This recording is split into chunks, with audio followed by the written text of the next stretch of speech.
Rebeka Dremelj bo v nadaljevanju z nami. Lepo zdrav. Lepo pozdravljeni nazaj. Hitro ustvarjaš v tem času, nedolgo nazaj, mislim, da februarja sva se pogovarjala takrat o skladbi Zdravo sreča. Ja, res je. Zdaj pa že tukaj nova skladba. Ja, v bistvu tale pesem malce moram umakniti, ker ravno kar mož kosi. V bistvu je tale pesem bila zelo nenačrtovano narejena, tako kot ste rekel, sva se pogovarjala konec februarja o pesmi Zdravo sreča in to pesem sem jaz imela načeloma namen tam nekje v poletje še razvleč, ampak je bil splet okoliščin enostavno takšen, da sem se odločila, da dam to pesem ven.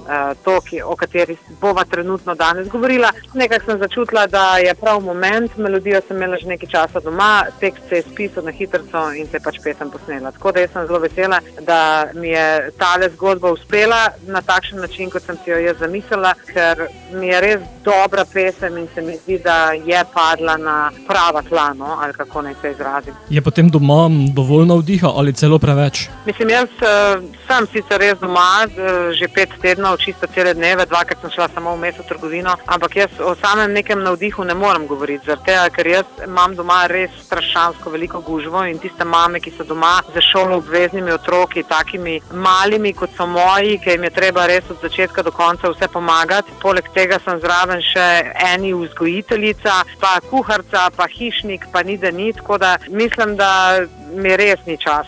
Mislim, ni mi dolg čas in nimam res nobenega časa zase in za iskanje kakršnih koli navdihov, ampak je pa res, da jaz načeloma v življenju sem človek hitrih odločitev in ko sem se jaz odločila, da bom naredila tole pesem, malo, sem tudi takoj začutila, kako zgodbo želim pač ljudem povedati in zato sem potem poklicala tega svojega tekstopisca in je on to mojo zgodbo spravil v rime in v bistvu nastala je pesem Malo. Potem pa je v današnjih dneh bolj težavno to posneti. Ja, v bistvu zaradi tega, ker jaz manjam študija, ampak moja ideja je bila, da pač to posnamem na telefon in potem to delim z svojimi oboževalci ali pa kakorkoli z svojimi sledilci na svojih družbenih omrežjih in ko bo konec karantene, bom šla vokal snemati še enkrat v studio in potem bom pesem pač poslala na radijske postaje. Ampak je na presenečenje vseh nas ta vokal na telefonu izpadel tako zelo dobro, da enostavno laiki zagotovo ne slišijo nobene razlike med profesionalnim mikrofonom in pa med tem zdaj posnetim na telefon. Tako da jaz sem res navdušena in zadovoljna in pač je ta drugi plan o tem, da bomo snemali še enkrat pesem padel v vodo. Zdaj to je to, pesem je šla na radijske postaje in mi smo vsi neverjetno zadovoljni. In potem kot krona vsega posnameš še samo video. Ja, ker se druge nisem imela, ne? Tako da pač vse v enem in vse z enim in istim telefonom. Viš, kako so danes te napravice uporabne? Absolutno, si težko predstavljam, kako bi bila karantena v času mobiregel in mobičukov. Očitno zelo težavno. Ja, sploh zame. Rebeka, skladbo bova sedaj poslala tudi našim poslušalcem, zato povej, kako malo še bomo tako. Ja, to pa jaz ne bom vedela povedati, to bom mogla pa povedati kakšna vedeževalka. Imam občutek, da tudi tisti na vladi ne vejo. Tako da se bo verjetno treba obrniti kar na vedeževalce.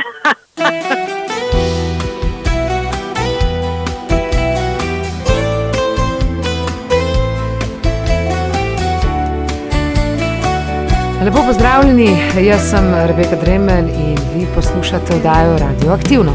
Ulice prazne, pločniki sami, čakamo jutro, da nas predrami spet.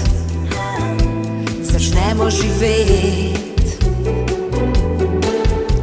Zdaj pa imamo, kar smo hoteli, sonce je vzelo, kar smo vzeli mu proč.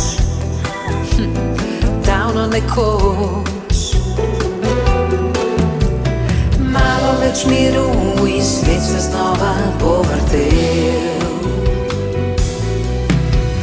Čisto malo treba je, da se človek spet rodi. Malo, malo in ne vse, kot navajeni smo bili.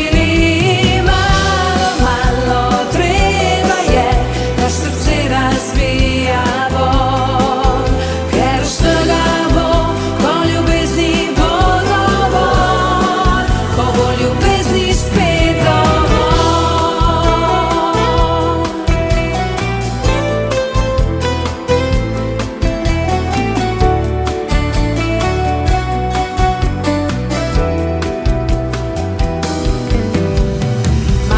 na licih smeh so prikrile, mame jih bodo znova odkrile za nas in otroški ta glas.